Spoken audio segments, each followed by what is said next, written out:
Hello everyone, welcome to study engine official YouTube channel. साथियों, जो हम टॉप 500 एमसीक्यू की सीरीज चला रहे हैं हिस्ट्री की, उसमें हम एंशियंट हिस्ट्री पढ़ रहे थे। और एंशियंट हिस्ट्री में भी जो आज हमारा सेकंड चैप्टर है वो कौन सा है? वैदिक एज, वैदिक काल। आज हम पढ़ेंगे वैदिक काल के बारे में। वैदिक काल जो आया है, वैदिक शब्द जो आया है, ये आया है वेद से। ये वेद से आया है और जिसका अर्थ होता है ज्ञान। अब वैदिक काल को भी दो भागों में बांटा गया है। पहला आपका आ जाता है पूर्व वैदिक काल और दूसरा आपका आ जाता है उत्तर वैदिक काल। पूर्व वैदिक काल का जो समय है वो 1500 ईसा पूर्व से 1000 ईसा पूर्व तक है। और वही बात करने उत्तर वैदिक काल की, तो ये 1000 ईसा पूर्व से 600 ईसा पूर्व तक माना जाता है। आइए देखते हैं, हम लोग क्वेश्चन करना प्रारंभ करते हैं। पहला क्वेश्चन हमारा है, त्रयी इज नेम फॉर। त्रयी नाम है, ऑप्शंस आपके हैं 3 वेदास, तीनों वेद का। धर्म संघ Buddha, 3 gods in Hindu Pantheon, Hindu धर्म के तीनों देवताओं का। 3 सीजन, 3 मौसमों का। साथियों, जो इसका सही आंसर है वो आपका है ऑप्शन ए, 3 वेदों का। जो त्रयी है ये 3 वेदों का नाम है। वेद जो आपके होते हैं वो 4 होते हैं। एक आपका है ऋग्वेद, दूसरा आपका है यजुर्वेद, तीसरा आपका है सामवेद और चौथा आपका है अथर्ववेद। और जो ऋग्वेद, यजुर्वेद और सामवेद को कहते हैं, इनको त्रयी या फिर वेद त्रयी कहते हैं। वेद त्रयी या त्रयी कहते हैं। अब बात कर लेंगे ऋग्वेद में क्या है। तो ऋग्वेद में जो बात की गई है वो ईश्वर के महिमा की बात की गई है। वहीं सामवेद में संगीत संबंधित बात की गई है। और आपका जो है विधि विधानों संबंधी, यज्ञ संबंधी जो बात की गई है वो की गई है किसमें? यजुर्वेद में। और अथर्ववेद जो है इसमें जादू टोने वशीकरण आदि चीजों की बात की गई है। आशा करता हूँ अच्छे से समझ में आया होगा। अगला क्वेश्चन देखते हैं। अगला क्वेश्चन हमारा है, rites and rituals related to yajnas are mention in. यज्ञ संबंधी विधि विधानों का पता चलता है। ऑप्शंस आपके हैं ऋग्वेद, सामवेद, ब्राह्मण ग्रंथ, यजुर्वेद। तो जो इसका सही आंसर हो जाएगा वो होगा आपका ऑप्शन डी। अभी मैंने आपको बताया भी है इससे पहले वाले में, जो ऑप्शन डी है यानी यजुर्वेद है। यजुर्वेद में यज्ञ संबंधी विधि विधानों का उल्लेख मिलता है। और यजुर्वेद की बात करें तो इसके भी 2 भाग हैं। यजुर्वेद के 2 भाग हैं। एक आपका है शुक्ल यजुर्वेद और एक आपका है कृष्ण यजुर्वेद। जो शुक्ल यजुर्वेद है ये पद्य में लिखा गया है और वहीं जो कृष्ण यजुर्वेद है ये पद्य और गद्य दोनों में है।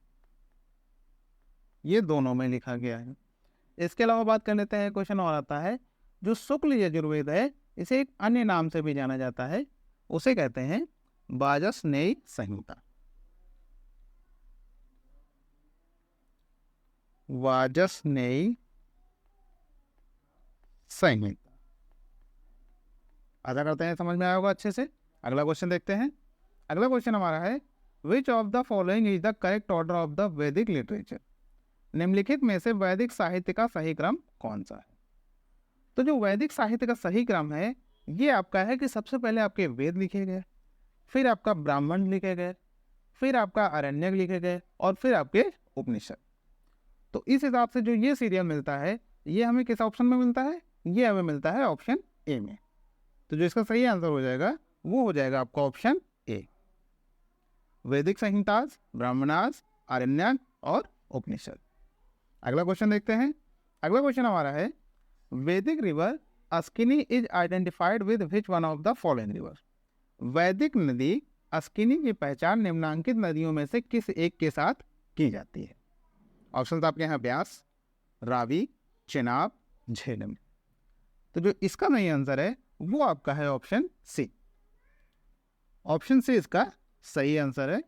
जो चेनाब नदी है इसे वैदिक काल में अस्किनी के नाम से जाना जाता है। वहीं बात कर ले व्यास नदी की, तो व्यास नदी को विपाशा नाम से जाना जाता था। व्यास नदी को विपाशा नाम से जाना जाता था। रावी को जाना जाता था परुष्णी से, रावी को परुष्णी नाम से जाना जाता था, और झेलम को वितस्ता नाम से जाना जाता था। और भी महत्वपूर्ण नदियां हैं, जैसे बात करें कुर्रम नदी जो है, कुर्रम को क्रोमो नाम से जाना जाता था। जो सतलज है वर्तमान में, इसको सतुद्री नाम से जाना जाता था। और बात कर ले गोमती नदी जो है उसे जाना जाता था गोमल नाम से। गोमती को गोमल नाम से जाना जाता है। आशा करते हैं क्वेश्चन अच्छे समझ में आया होगा। अगला क्वेश्चन देखते हैं। अगला क्वेश्चन हमारा है, who among the following Vedic deities was believed to be their priest. निम्नलिखित वैदिक देवताओं में से किसे उनका पुरोहित माना जाता था। ऑप्शन आपके हैं अग्नि, बृहस्पति, इंद्र और वरुण। साथियों जो इसका सही आंसर है वो है आपका ऑप्शन बी, बृहस्पति। बृहस्पति जी जो थे उन्हें वैदिक देवताओं का पुरोहित माना जाता था। अगला क्वेश्चन देखते हैं। अगला क्वेश्चन हमारा है, which of the following inscription tells about the Aryan movement of Aryan from Iran to India. निम्नलिखित अवलोकों में से कौन सा ईरान से भारत में आर्यों के आने की सूचना देता है। ऑप्शंस आपके हैं मानसेहरा, सहबाजगढ़ी, बोगज कोई और जूनागढ़। साथियों जो इसका सही आंसर है वो आपका है ऑप्शन सी, बोगज कोई। बोगज कोई नामक अभिलेख जो है ये आपका हमें मिला है मध्य एशिया के माइनर से, जो कि आजकल टर्की के नाम से जाना जाता है। और ये बहुत ही पुराना यानी प्राचीन अभिलेख है। ये जो मिला है ये लगभग 1400 ईसा पूर्व का है। 1400 ईसा पूर्व का अभिलेख है। और इसमें जो है वैदिक देवताओं जैसे कि इंद्र हैं, वरुण हैं, मित्र हैं, नासत्य है, इनका उल्लेख मिलता है। और इसी से ज्ञात होता है कि जो आर्य है ये ईरान से होकर ही भारत आए होंगे। वहीं बात कर लें जूनागढ़ अभिलेख की, तो इसे जो बनवाया था, इसे जो लिखवाया था वो लिखवाया था शासक रुद्र दामन ने। रुद्र दामन ने। अगला क्वेश्चन देख लेते हैं। अगला क्वेश्चन हमारा है, who among the following road on the original homeland of the Aryans. निम्नलिखित में से किसने आर्यों के आदि देश के बारे में लिखा था, यानी आर्य कहाँ से आए थे इनके बारे में लिखा था। ऑप्शन ए है Shankaracharya, option B Annie Besant, option C Vivekananda, option D Bal Gangadhar तिलक। तो जो इसका सही आंसर है वो आपका है ऑप्शन डी, बाल गंगाधर तिलक। बाल गंगाधर तिलक ने अपनी एक बुक लिखी थी जिसका नाम था द आर्कटिक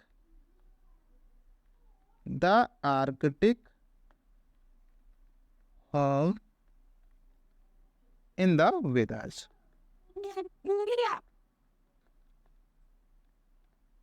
इस बुक में इन्होंने कहा था कि जो आर्य हैं ये उत्तरी ध्रुव से आए हैं, लेकिन इतिहासकार जो है वो इस मत को नहीं मानते हैं। अगला क्वेश्चन देख लेते हैं। अगला क्वेश्चन हमारा है, द रिलीजन ऑफ अर्ली वैदिक आर्यन वाज प्राइमरली ऑफ। पूर्व वैदिक आर्यों का धर्म प्रमुखता था भक्ति, इमेज वर्शिप एंड याजनाथ, मूर्ति पूजा और यज्ञ, worship of nature and yajnas, प्रकृति पूजा और यज्ञ, और सॉरी कालीबंगा ये ऑप्शन गलत है, ये इंग्लिश में गलत लिखा हुआ है। और लास्ट ऑप्शन आपका है प्रकृति पूजा और भक्ति। तो जो इसका सही आंसर है वो है आपका option C, worship of nature and yajnas, प्रकृति पूजा और यज्ञ। जो पूर्व वैदिक आर्य थे इनका जो धर्म था प्रमुखता वो प्रकृति पूजा और यज्ञ था। ये लोग प्रकृति पूजा में ज़्यादा विश्वास करते थे, जैसे कि ये लोग मानते थे अग्नि को मानते थे, पवन को मानते थे, जल को मानते थे। अब बात करें भक्ति की और मूर्ति पूजा की, जो भक्ति हुई स्टार्ट और जो मूर्ति पूजा स्टार्ट हुई, इसको जो जोड़ दिया गया वो आपका दिया गया मौर्योत्तर काल में। मौर्योत्तर काल में तो इसलिए जो आपका पूर्व वैदिक आर्यों का यहाँ पे पूछा गया है, तो पूर्व वैदिक आर्यों से संबंधित जो है वो है प्रकृति पूजा और यज्ञ। अगला क्वेश्चन देखते हैं। अगला क्वेश्चन हमारा है, famous battle of 10 Kings was fought on the bank of the river. प्रसिद्ध 10 राजाओं का जो युद्ध था वो किस नदी के तट पर लड़ा गया था? ऑप्शंस आपके हैं गंगा, ब्रह्मपुत्र, कावेरी और परुष्णी। तो जो इसका सही आंसर है वो आपका है ऑप्शन डी, परुष्णी नदी। 10 राजाओं का युद्ध, या इसे 10 राज्य युद्ध के नाम से भी जाना जाता है। इसे और किस नाम से जाना जाता है? 10 राज्य युद्ध। ये जो लड़ा गया था ये परुष्णी नदी के किनारे लड़ा गया था, और इसका वर्णन जो है ऋग्वेद के 7वें मंडल में मिलता है। ऋग्वेद के 7वें मंडल में इसका अभिलेख मिलता है, इसका उल्लेख मिलता है। और बात करिए किसके किसके बीच लड़ा गया, तो ये राजा सुदास और 10 राजाओं के बीच लड़ा गया। इसमें राजा सुदास की विजय, राजा सुदास जो है इसमें विजय हुए थे। अगला क्वेश्चन देखते हैं। अगला क्वेश्चन हमारा है, ऋग्वैदिक रिलीजन वाज, ऋग्वैदिक धर्म था। ऑप्शंस आपके हैं पॉलीथेस्टिक बहुदेववादी, मोनोथेस्टिक एकेश्वरवादी, मोनिस्टिक अद्वैतवादी, लिबर्टेरियन निवृत्त मार्गी। तो जो ऋग्वैदिक धर्म था वो बहुदेववादी था, अलग अलग देवताओं को मानते थे। जैसे कि बात करें कि आपका आकाश के देवता अलग थे, पृथ्वी के देवता अलग थे, अंतरिक्ष के देवता अलग थे, इस तरह ये बहुदेववादी था। तो जो इसका ऑप्शन है ऑप्शन ए इसका सही हो जाएगा, पॉलीथेस्टिक यानी बहुदेववादी। अगला क्वेश्चन देखते हैं। अगला क्वेश्चन हमारा है, the largest number of Rigvedic hymns are devoted to, सर्वाधिक ऋग्वैदिक सूक्त समर्पित हैं। ऑप्शंस आपके हैं अग्नि, इंद्र, रुद्र और विष्णु को।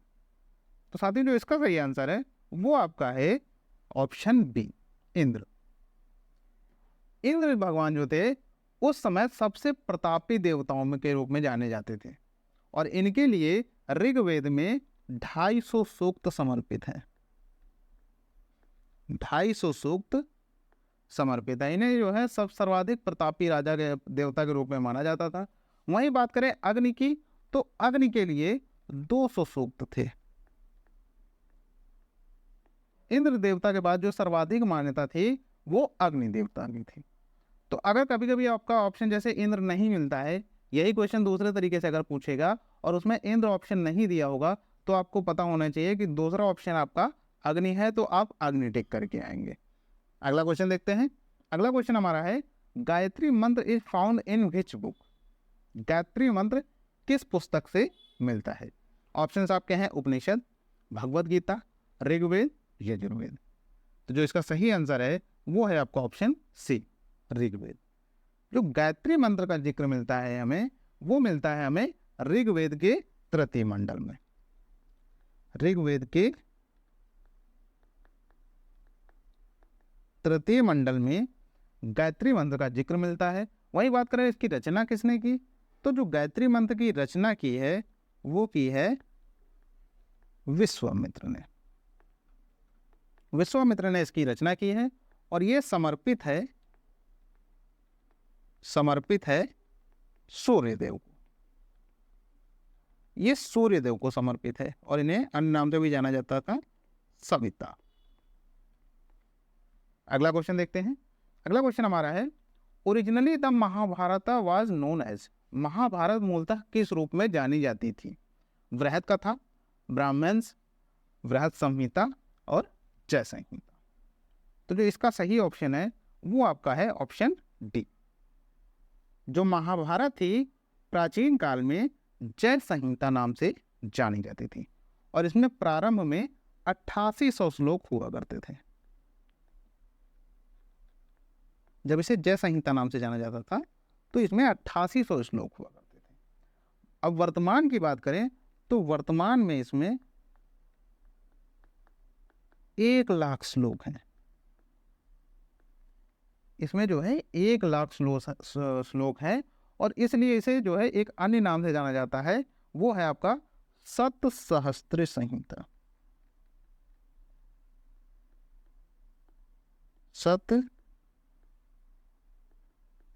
सतसहस्त्री संहिता। और जो महाभारत के लेखक हैं वो हैं आपके वेद व्यास। आशा करते हैं अच्छे से समझ में आया होगा। अगला क्वेश्चन देखते हैं। अगला क्वेश्चन हमारा है Satyameva Jayate which is engraved on the Indian emblem has been taken from. भारतीय प्रतीक पर उत्कीर्ण सत्यमेव जयते लिया गया है। ऑप्शंस आपके हैं कठोपनिषद, भगवद गीता, मुंडकोपनिषद और मत्स्य पुराण। तो साथियों जो इसका सही आंसर है वो है आपका ऑप्शन सी, मुंडकोपनिषद। तो जो भारतीय प्रतीक पर उत्कीर्ण है सत्यमेव जयते, जिसका अर्थ होता है आपका सत्य की ही हमेशा विजय होती है, ये आपका मुंडकोपनिषद से लिया गया है। वही बात करें कठोपनिषद से, तो कठोपनिषद में यम नचिकेता संवाद का उल्लेख मिलता है। यम नचिकेता संवाद का जो उल्लेख मिलता है वो हमें मिलता है कठोपनिषद से। अगला क्वेश्चन देखते हैं। अगला क्वेश्चन हमारा है द स्टेटमेंट तमसो मा ज्योतिर्गमय वाज ओरिजिनली मेंशन्ड इन। मूलतः तमसो मा ज्योतिर्गमय कथन है, ये कहाँ पे मिलता है? ऑप्शंस आपके हैं उपनिषद से, महाकाव्य से, पुराणों में और सदर्शन में। तो जो इसका सही आंसर है वो है आपका ऑप्शन ए। ये जो कथन मिलता है ये उपनिषदों में मिलता है, और उपनिषद में भी ये आपका मिलता है बृहदारण्यक उपनिषद में।